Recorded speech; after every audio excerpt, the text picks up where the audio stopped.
15वीं चीज जिस पर फरिश्ते अल्लाह के उतरते हैं, अगर कोई इंसान इल्म तलब करने के लिए निकलता है, इल्म दीन हासिल करने के लिए निकलता है, उसके लिए भी फरिश्ते उतरते हैं। अल्लाह के प्यारे नबी फरमाते हैं, मन सलक तरीक़न यल्तमिसु फीहि इल्मन सहलल्लाहु लहू बिही तरीक़न इलल जन्ना।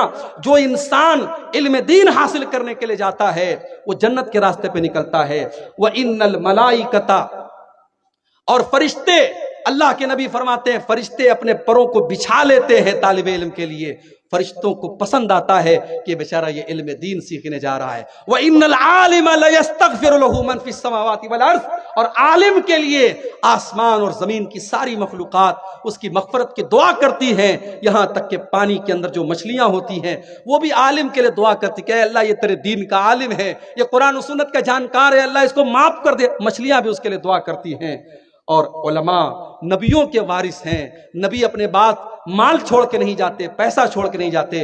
नबियों की वरासत इल्म होती है, और ये इल्म की वरासत उलमा को मिली है। इसलिए मेरे भाई, उलमा की कद्र करो, तलबा की कद्र करो, और जो सही मानों में आलिम है, फरिश्ते उससे खुश होते हैं और फरिश्ते उसको दुआ देते हैं।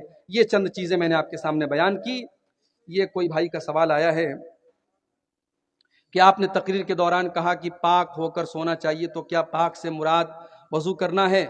वज़ू को हर पाक होना कहते हैं, इसलिए बरेलवी लोग कहते हैं कि वज़ू करके कुरान को छूना चाहिए। तो कुरान को चूमना कैसा है, दलील के साथ जो समाज में चला, अगर वो गलत है और आप इसको गलत नहीं कहेंगे तो ये समाज वही करेगा। अच्छा, तो पहला ये सवाल है कि जो हदीस में आया है कि पाक होकर के सोना है, तो क्या उससे मुराद वज़ू करके सोना है? बिल्कुल उससे मुराद वज़ू करके सोना है, और ये तो अल्लाह के रसूल की सुन्नत भी थी।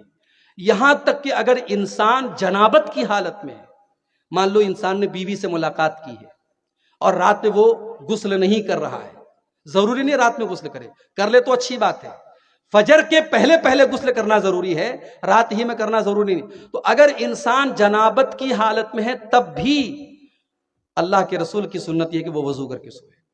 हालांकि उस वजू का कोई मतलब नहीं है, उस वजू के जरिए आदमी नमाज नहीं पढ़ सकता, मगर वजू करके सोए। तो यहां पाक से मुराद वजू करके ही सोना है। कोशिश यही की जाए कि आदमी वजू करके सोए। अच्छा, कुरान को छूने के लिए वजू होना जरूरी है या नहीं, इस मसले में उलमा का इख्तिलाफ है। उलमा का एक ग्रुप कहता है कि कुरान छूने के लिए बावजू होना जरूरी है, और उलमा का दूसरा ग्रुप कहता है बावजू होना जरूरी नहीं, पाक होना जरूरी है। पाक का मतलब इंसान नापाक ना हो, गुस्ल उसके ऊपर वाजिब ना हो, अगर वजू नहीं है तब भी छू सकता है। अब दोनों में मजबूत बात किसकी है? तो मजबूत बात उसी की है जो ये कहते हैं कि बावजू होना जरूरी नहीं, अफजल तो है। अगर आप वजू करके कुरान को छुए बेस्ट है, बेस्ट है, बेहतर है।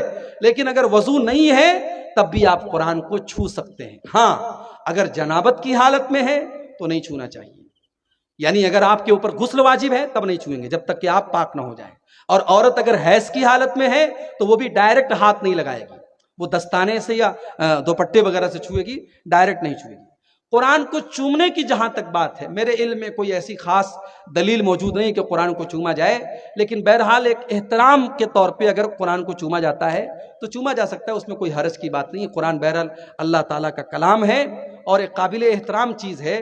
तो जैसे सहाबे किराम अल्लाह के नबी का हाथ वगैरह चूमते थे, चूंकि अल्लाह के नबी का एहतराम करते थे, तो कुरान को बतौर एहतराम हम चूम सकते हैं, लेकिन इसको कोई यानी बिल्कुल ज़रूरी समझना ये मुनासिब नहीं है। हाँ, एक सवाल बरेली की तरफ से है जी कब्रिस्तान हम लोग बना लिए जी 2 साल पहले जी। इससे पहले किसी को अपने दरवाजे में किसी को कहीं दिया हुआ है, हाँ। अगर उसको मुंतकिल करना चाहे तो कर सकते हैं कि बिल्कुल बिल्कुल बिल्कुल किया जा सकता है। बहुत